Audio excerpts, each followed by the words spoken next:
à la recherche de ma silhouette idéale. Je te souhaite la bienvenue dans le podcast d'une mangeuse émotionnelle.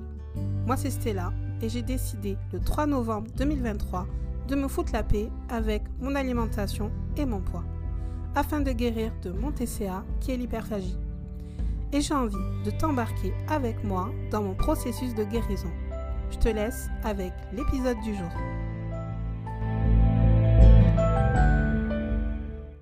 Bienvenue à toi dans l'épisode 17 de mon podcast. Aujourd'hui, je vais te faire un bilan de ces 6 mois d'auto-coaching avec moi-même pour guérir de mon TCA qui est l'hyperphagie. Par faute de moyens financiers, je m'auto-coach parce que je n'ai pas la possibilité de me faire accompagner par un ou une professionnelle dans ce domaine, malheureusement. Mais grâce à eux qui donnent beaucoup de contenu gratuit, que ce soit à travers leur podcast, à travers leur post Instagram, à travers leur live Instagram que je suis de temps en temps quand c'est à des heures que je peux suivre.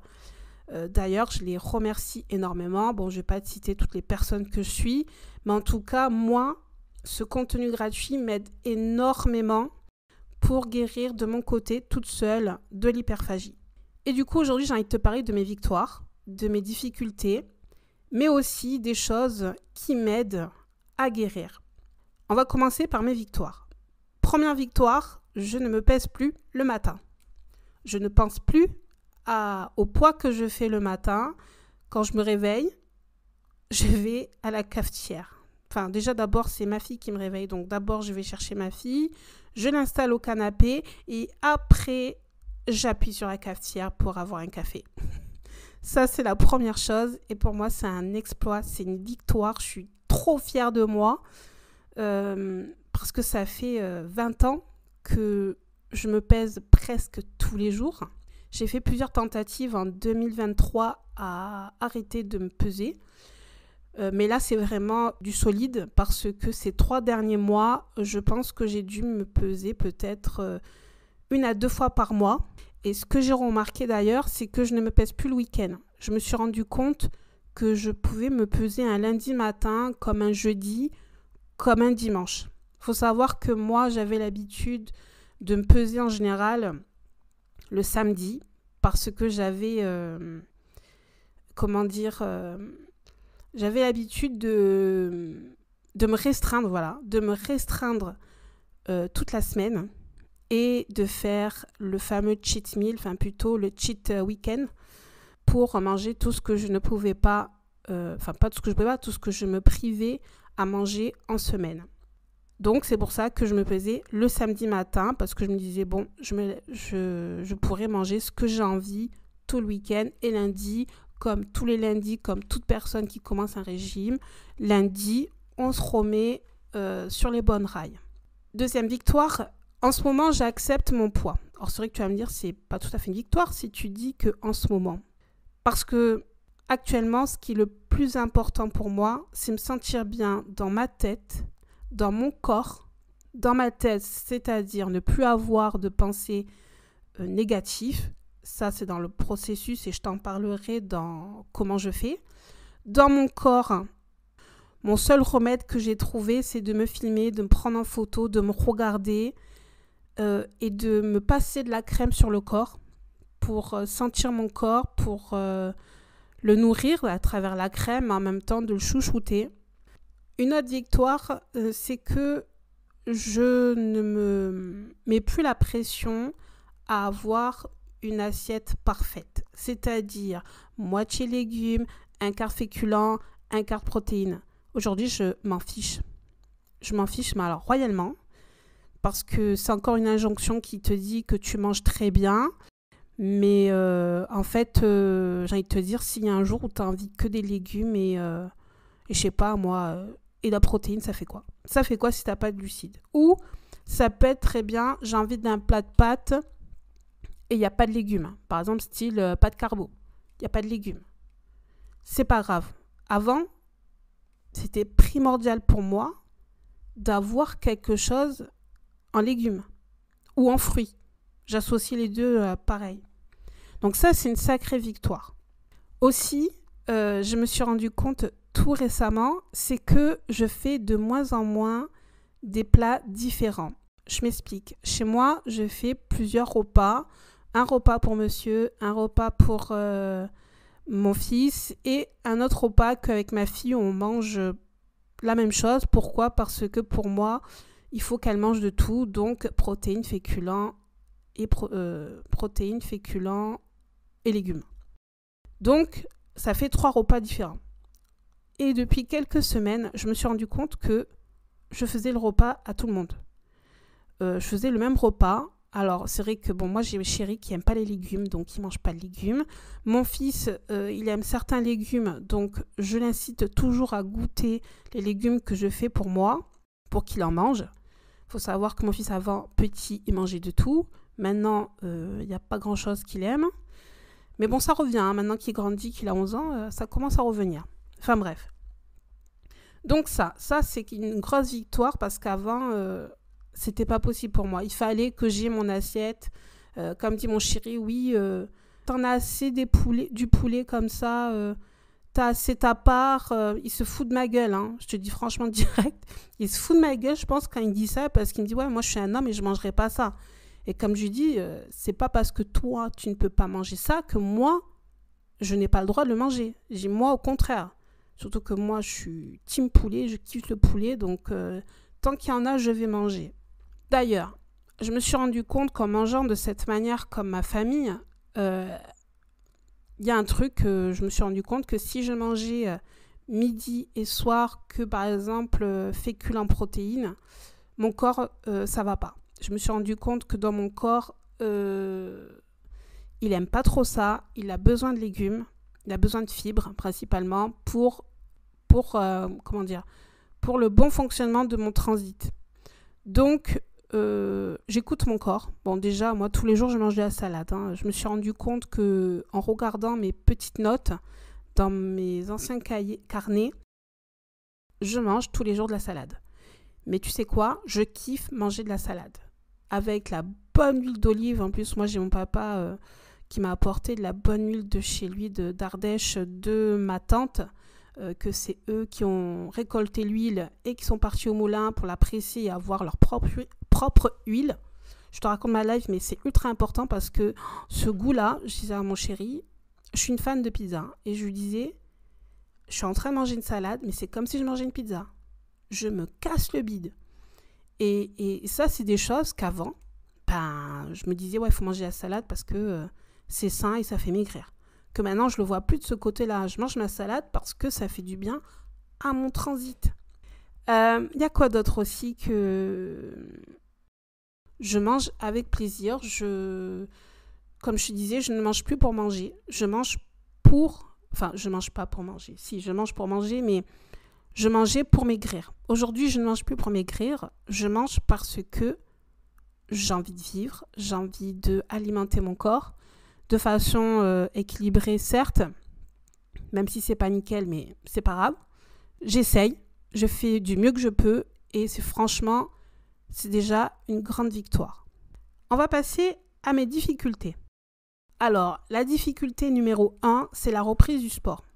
Tu ne le sais peut-être pas, mais depuis toute petite, j'adore le sport.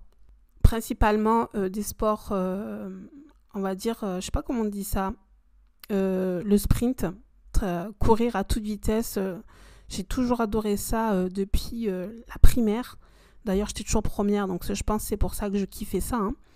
Parce que si tu me parles de français, là, je suis moins forte. Déjà, des fois, tu dois l'entendre que je dois faire des fautes de français, hein, alors que je suis née au fin fond de l'Ardèche. Mais bon, passons. Donc ça, c'est la première difficulté de me remettre au sport. Mais j'ai décidé de reprendre tout doucement le sport. Et d'ailleurs, là, je suis hyper fière de moi.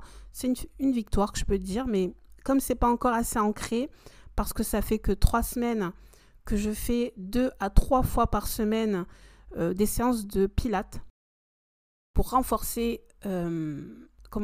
ma sangle abdominale et mon périnée, parce que j'ai eu une grossesse qui a très fragilisé mon périnée. Donc du coup, je fais des exercices adéquats pour renforcer tout ça avant de reprendre la musculation.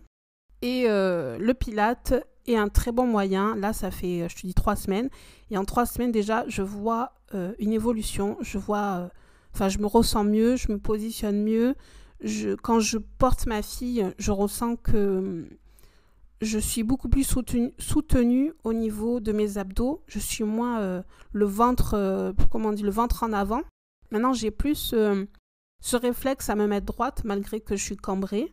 Donc, je suis super contente parce que ça fait 3 semaines que je m'y tiens. J'ai commencé par faire des séances de 10 minutes. Après de 15 minutes, là, à l'heure actuelle que je te parle, je vais entamer ma 4e semaine et je vais commencer à faire des séances de 20 minutes.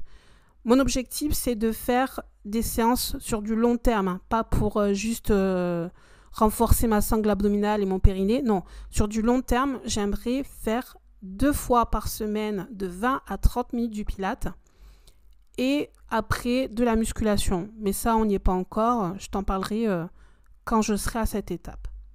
Donc, comme je te disais aussi un peu plus tôt, mon image envers moi-même est très, très, très difficile parce que faire ce poids-là de 95 kg, 94-95 kg, c'est un peu difficile. Enfin, pas un peu, c'est beaucoup difficile parce que j'ai toujours fait un poids dans les alentours de 70 kg et c'est pas facile. Vraiment, vraiment pas facile. Pour te dire, j'ai fait un tri parce que j'ai gardé des vêtements de moi quand je faisais ce poids-là. Et j'ai décidé de le vendre sur Vinted. Ah, mais tu peux pas savoir comme ça me fait mal. Parce qu'il y a une robe rouge que je trouve magnifique.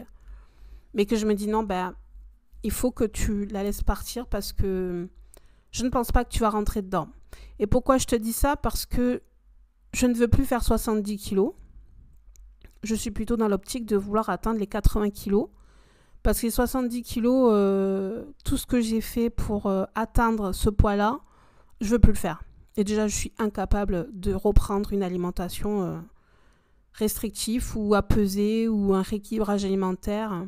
J'en suis incapable. D'ailleurs, je pense que ça sera un épisode de podcast à faire prochainement. Du coup, vu comme j'ai du mal à me voir de cette façon, j'ai du mal que les autres personnes me voient de cette façon. Par exemple, mes proches, mon père, ma mère, mes frères et sœurs, même si j'ai mes sœurs et ma belle-sœur qui sont fortement avec moi et qui m'encouragent presque quotidiennement, on va dire plutôt chaque semaine, sont toujours là à me soutenir, toujours à me dire de bons conseils, bravo à toi, c'est super et tout ça. Je suis un peu émue. là. Donc, d'avoir leur soutien, c'est bien, même si je leur en parle pas directement de mon TCA, de mon hyperphagie. Mais bon, elles le savent à travers mon Instagram parce que j'ai accepté qu'elles me suivent. C'est inconsciemment, hein, parce que en vrai, j'ai pas envie de leur parler de ça parce que c'est dur. C'est dur de leur dire de vive voix qu'elles vont me voir. Là, je me dis, d'un côté, elles voient le post et puis c'est tout, quoi. Ça le fait. Et elles vont pas venir m'en parler de cette manière. Oui, alors j'ai vu que tu avais mis ça, nanana. Non, pas du tout. Heureusement qu'elles font ça. Peut-être que dans quelques mois, je te dirai, on a abordé ça.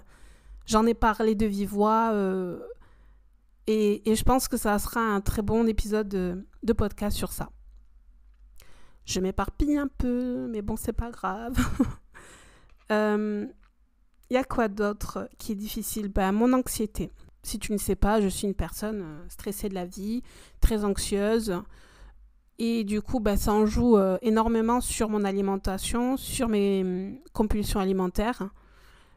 J'y travaille. C'est très, très dur parce que je me rends compte que c'est vraiment la chose qui fait que je vais aller me réfugier dans la nourriture parce que je suis anxieuse ou parce que... Enfin, mes émotions. C'est vraiment mon point fort, mon point faible, pardon. C'est vraiment mes émotions. J'ai vraiment du mal à gérer ça. Et pour en revenir, je pense fortement que le sport pourrait m'aider à canaliser ça. Mais pour l'instant, je ne peux pas faire un sport où je peux me défouler par rapport à ce périnée encore un peu fragile. Je pense avoir fait le tour de mes victoires et de mes difficultés à guérir de l'hyperphagie. Du coup, j'ai envie de te parler des outils que j'utilise, que je fais. Enfin, des outils, je ne sais même pas si on pourrait dire ça comme ça, mais des choses que j'ai mis en place plutôt. Alors, la première chose qui me vient, c'est le journaling. Des choses que je fais depuis 14 ans à écrire mes émotions. Hein. Là, depuis quelques semaines, depuis 2-3 semaines, je n'écris plus mes émotions négatives. Et je vois déjà un petit changement. J'écris uniquement des choses positives dans mon petit carnet et ça m'aide à moins penser au négatif que je vis quotidiennement. Et je t'invite à le faire, à faire de cette manière-là, d'écrire que des choses positives. Trouver chaque jour quelque chose dont tu es fière, dont tu es reconnaissante ou quelque chose qui t'a fait du bien. Par exemple, un truc tout bête, j'ai mangé un gâteau et ça m'a fait plaisir. J'ai pas culpabilisé, tu vois, ça c'est une chose que j'écris. Ou par exemple, j'écris, j'ai fait ma séance de pilates, ça m'a fait du bien et surtout que je vois des résultats. Par exemple, je peux très bien dire, par exemple, je remercie d'avoir de plus en plus de pensées positives. Des petites choses comme ça. Je cherche au fond de mon cœur quelque chose qui me fait du bien et que j'ai envie d'écrire. Quelque chose que quand j'y pense, ça me fait du bien, ça m'apaise. Et ça, je le fais tous les jours au journaling. Donc, j'écris mes gratitudes, une affirmation positive et des manifestations positives. Je fais de la cohérence cardiaque aussi pour pour l'anxiété. Donc ça, j'en fais minimum 1 fois par jour. Avant, je faisais 2 fois par jour. Je le faisais l'après-midi et avant de me coucher. Mais maintenant, au moment du coucher, je fais plutôt, je ne sais pas si on pourrait dire ça, de la méditation ou de l'hypnose. Parce que je mets en fait une vidéo YouTube, il y a écrit hypnose, mais moi, c'est aléatoire. En fait, ça peut être très bien une séance d'hypnose. La personne parle, blablabla, bla, bla, bla, ou une méditation guidée, blablabla, bla, bla, bla. Moi, en fait, dans ce genre de format, je mets les écouteurs. Il faut déjà que la voix me détende, m'appelle, me réconforte. Je ne sais pas comment t'expliquer ça. Hein. Déjà, si c'est une voix féminine, ça ne marche pas. Du moins, il n'y en a qu'une que ça fonctionne. Les autres, j'ai testé par des dizaines, peut-être des vingtaines de voix féminines, ça passe pas. Par contre, quand c'est une voix masculine, grave ou légèrement grave, avec une intonation particulière, alors là, tu peux être sûr que je suis détendue, j'écoute et ça m'endort et ça m'apaise énormément parce que je sens mon cœur qui s'allège. Ça me fait vraiment trop du bien. Du coup, c'est quand même une forme de méditation. Alors du coup, je sais pas trop si c'est hypnose ou si c'est méditation parce que quand j'écoute ce genre de contenu, je pense à plus rien, quoi. Je me sens vraiment... le lâcher prise, voilà. Stella, elle est quelque part dans les nuages. Après, quelque chose qui est très présent depuis plusieurs années, c'est me répéter des affirmations positives tout au long de la journée pour me réconforter, pour me féliciter, pour m'aider à ne pas succomber aux compulsions alimentaires, principalement pour gérer mes émotions. Donc moi, mes émotions qui sont très présentes, c'est la frustration, l'énervement et je sais pas quoi. C'est vrai que la frustration et l'énervement, ça c'est les deux en fait. C'est les deux qui me rend folle, quoi. Qui me rend folle et que vite j'ai besoin d'anesthésier ce sentiment en mangeant pour plus ressentir. Et voilà, quoi. Moi, c'est ça en fait. Il faut que je mange pour anesthésier ce que je ressens et hop. Ah si, il y a un autre truc. Si je dors pas assez. Ah là là, si je dors pas assez. C'est problématique. C'est très problématique. Je te passe les détails. Pour m'accompagner dans mon auto-coaching, j'écoute énormément des podcasts, déjà depuis octobre 2023. C'est des pépites. Hein. Comme je te disais, merci à toutes ces personnes qui partagent du contenu gratuit parce que moi, grâce à ça, ça me met des pistes, ça m'aide énormément à avancer et ça me fait du bien. Moi, les podcasts, depuis que j'ai découvert ça, je parle vite, tellement que ça me plaît. À partir du moment que j'ai connu ça, je l'écoute partout. J'ai toujours mon écouteur, je mets un podcast, je fais mon ménage, je fais la cuisine. Je surveille ma fille en train de jouer. Je vais faire la promenade avec ma fille pour aller chercher le pain ou pour faire juste une promenade. Je le mets dans ma voiture. N'importe où je suis, j'ai mon écouteur et j'écoute un podcast. Je me suis rendu compte que l'audio, sur moi, ça marchait énormément, bien plus que de lire ou que de regarder, parce que j'ai l'impression d'assimiler d'autant plus que quand je lis mes livres. Là, tu vois, je me suis remise à lire certains livres, et j'ai beaucoup plus de mal à me concentrer. Des fois, je suis obligée de relire 2-3 fois la même page parce que ça n'a pas fait tilt. Et du coup, je me dis, mince, il faut que je trouve peut-être des livres en format audio pour m'aider encore plus dans ce processus de guérison de l'hyperphagie. Voilà, je t'ai fait le bilan de ces 6 mois d'auto-coaching. Je suis très contente et très fière de moi. Et ce n'est que le début.